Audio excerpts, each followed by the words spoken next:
갈라디아 3장 19절에서 22절 율법을 알아야 복음의 가치를 알게 됩니다.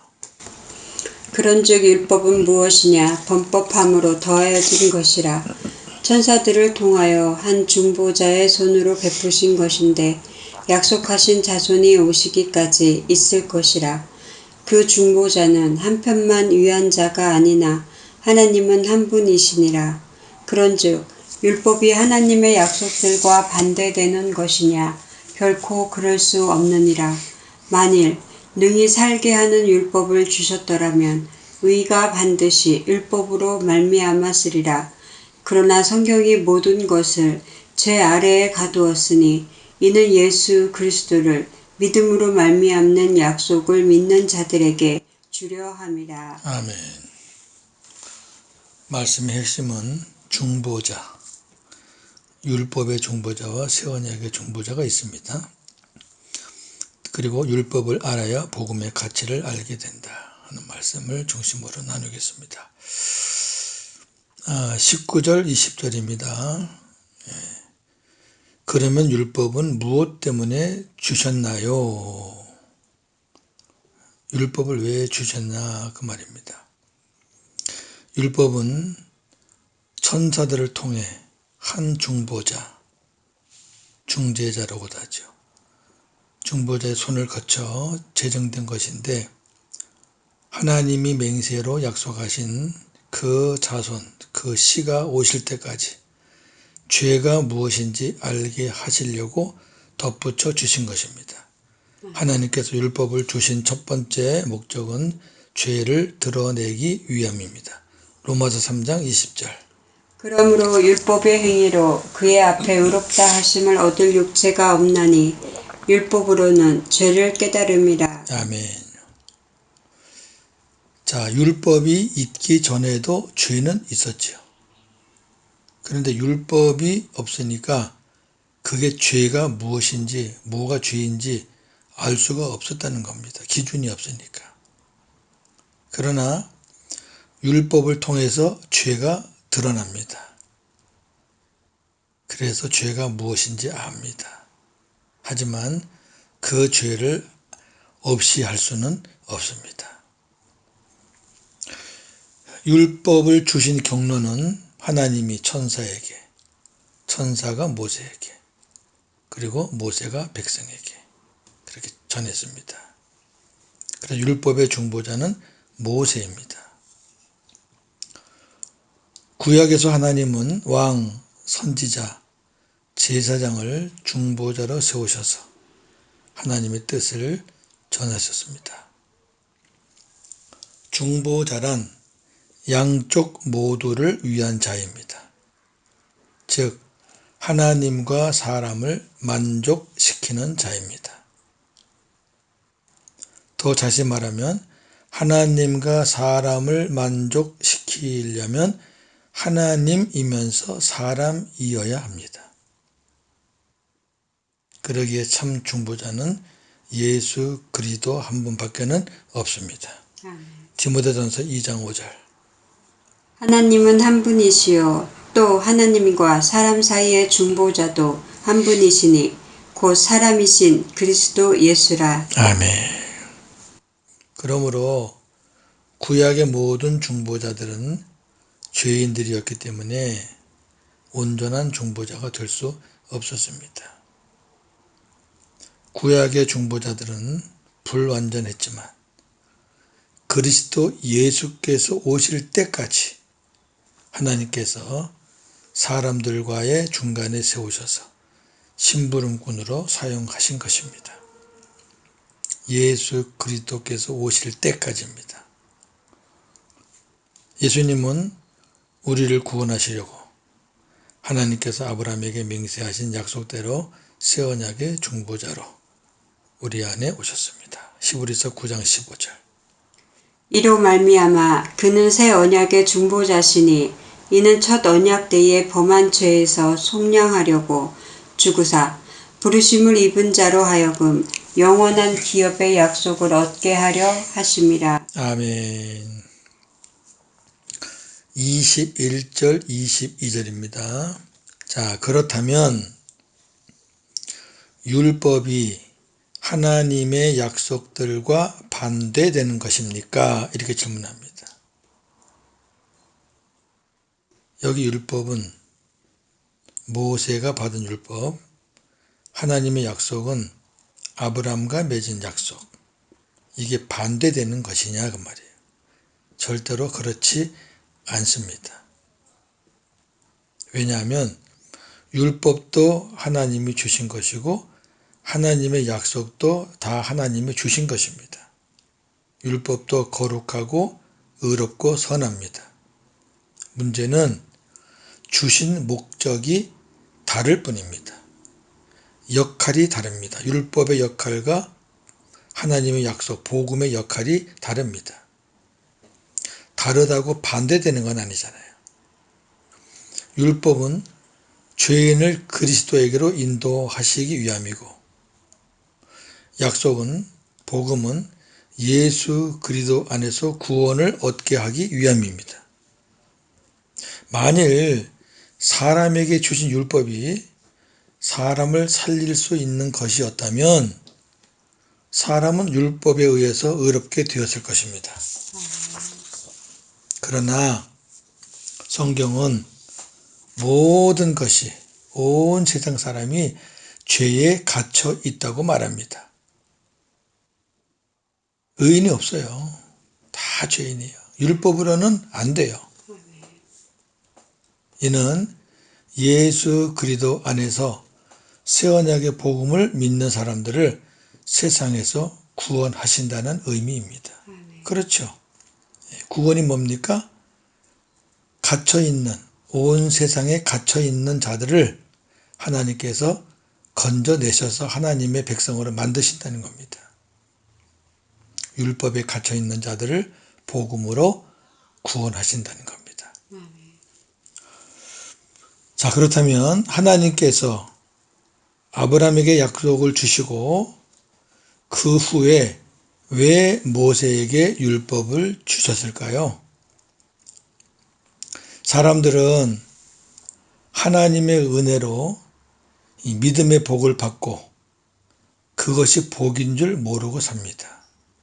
그런데 율법을 알면, 율법에 속고 또 율법의 정체를 알게 되면, 율법의 한계를 알게 되면 하나님의 은혜가 얼마나 귀한 것임을 깨닫게 됩니다. 즉, 율법을 알아야 복음의 가치를 알게 됩니다. 사도 바울도 로마서 7장에서 율법과의 처절한 싸움을 하면서 절망했지만 로마서 8장에서 복음을 깨닫고 승리의 고백을 합니다. 한번 비교해 보세요. 로마서 7장 23절 24절. 내 지체 속에서 한 다른 법이 내 마음의 법과 싸워 내 지체 속에 있는 죄의 법으로 나를 사로잡는 것을 보는도다. 오호라 나는 곤고한 사람이로다. 이 사망의 몸에서 누가 나를 건져내랴. 아멘. 율법주의자 중에 으뜸이었던 사람입니다. 율법도 선한 거니까 선하게 살려고 애를 쓰는 거죠. 근데 두 가지의 법이 싸우는 거예요. 두 가지 법이. 생각한 대로 안 된다는 거예요. 생각은 하는데 몸은 안 따라간다는 거예요. 오히려 자꾸 자기를 사망으로 이끌고 간다는 거예요.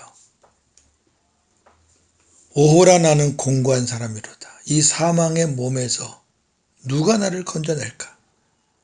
이거는 죽음의 웅덩이에서 살려달라고 몸부림을 치는 절규입니다. 그런데 바로 8장 1절 2절을 보시면 좋겠습니다. 그러므로 이제 그리스도 예수 안에 있는 자에게는 결코 정죄함이 없나니 이는 그리스도 예수 안에 있는 생명의 성령의 법이 죄와 사망의 법에서 너를 해방하였음이라. 아멘. 완전히 바뀌죠. 언제 바뀌어요? 예수 그리스도 안에 들어와 보니 끝난 거예요. 예수님과 하나가 되면 바울을 괴롭혔던 죄와 사망의 법이 그냥 그 족쇄가 풀리는 거예요. 해방을 받는 거예요. 거기서.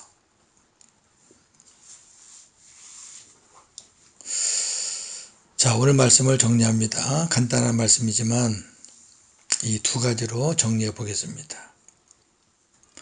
하나님께서 율법을 주신 목적은 첫째, 죄를 깨닫게 해서, 둘째, 그리스도에게로 인도하시기 위함입니다.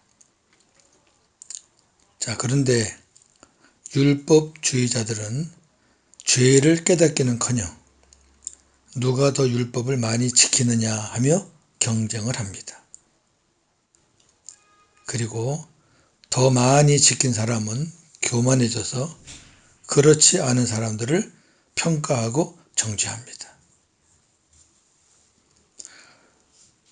분명히 알 것은 복음을 모른 채 율법을 열심히 지키는 사람은 열심을 낼수록 하나님께 더 죄를 짓는 것입니다. 더 나아가서 이런 사람은 그리스도에게서 끊어지고 은혜에서 떨어진 자가 됩니다. 갈라디아 5장 4절. 율법 안에서 의롭다함을 얻으려 하는 너희는 그리스도에게서 끊어지고 은혜에서 떨어진 자로다. 아멘. 또 한 가지. 복음을 모르고 율법으로 사는 사람들은 복음의 가치에 대해서 전혀 모릅니다. 알 수가 없죠. 그런데 율법의 정체를 몰라요. 이제 막 나와서 복음을 들어서 복음만 아는 사람들 있잖아요. 이런 사람들은 복음을 알아요. 복음의 가치는 아는데 깊이 있게 모릅니다. 그러나 율법으로 살다가 복음을 알게 된 사람들은 진정한 복음의 가치를 알게 됩니다. 저도 율법으로 살다가 복음을 알게 되니 복음이 얼마나 귀하다는 것을 깨닫게 되었고 날마다 복음으로 새로운 삶을 살고 있습니다. 오늘도 복음으로 승리하시는 저와 여러분 되기를 주님의 이름으로 축원합니다. 아멘. 하나님, 복음을 모른 채 율법을 열심히 지키는 사람들이 참 많이 있습니다. 그 사람들의 목적은 하나님께 칭찬받기 위함이라고 합니다. 그런데 성경에서는 하나님께 더 죄를 짓는 것이고 그리스도에게서 은혜에서 점점 멀어지는 자라고 말씀하고 있습니다.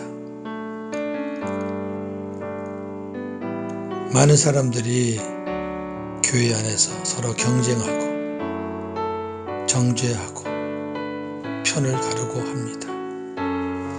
왜 그럴까요? 복음을 모르기 때문이죠.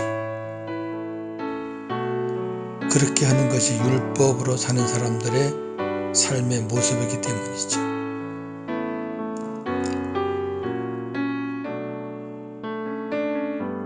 율법을 모르고 율법의 정체를 모르고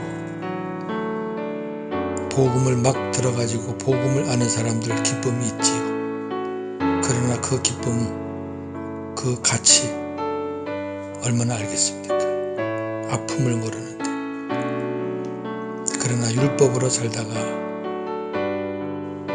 이 상처 저 상처 다 받고 다람쥐 쳇바퀴에 돌듯 신앙연수는 많은데 맨날 그 자리에서 맴돌았던 사람들은 복음을 알게 되면 얼마나 기쁘고 감사하고 진정한 복음의 가치를 알게 되지 않겠습니까? 바울도 그런 사람이었으니 얼마나 행복하게 남은 생을 살았습니까? 육신은 힘들고 어려웠지만 그 복음의 가치를 알기에 생명을 바쳤습니다. 부족한 종도 수십 년 율법으로 목회하고 살다가 뒤늦게 복음을 알게 되니 얼마나 이 복음이 귀하다는 것을 날마다 감사하며 살고 있습니다. 오늘도 복음으로만 승리하게 하여 주옵소서. 예수님의 이름으로 기도하옵나이다. 아멘.